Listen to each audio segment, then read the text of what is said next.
Вкупно 59 кандидати, од кои 31 питомец и 28 слушатели на курсот за официри и штабни службеници дадоа свечена заклетва во Војната академија Генерал Михајло Апостолски во Скопје. Да се биде дел од Војната академија представува огромна чест, но за тоа е потребна и огромна дисциплина, порачаа дел од питомците. Представува чест да се биде дел од Војната академија, бидејќи тука се стекнувам со врвно знаење од моите професори. Како прво питомец на Војната академија представува да бидеш дисциплиниран човек, односно да знаеш да средиш својата дисциплина, и очекувам дека нашите професори и старешини ќе ни дадат врвно знаење.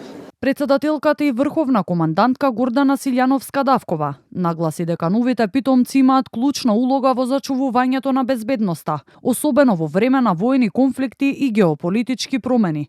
Министерот за одбрана Владо Мисајловски пак со порака до нив униформата да им биде потсетник на одговорноста, интегритетот и лојалноста кон татковината. Заклетвата која што денеска ја полагате не е само обврска кон државата, туку обврска кон вас, но и кон сите нас.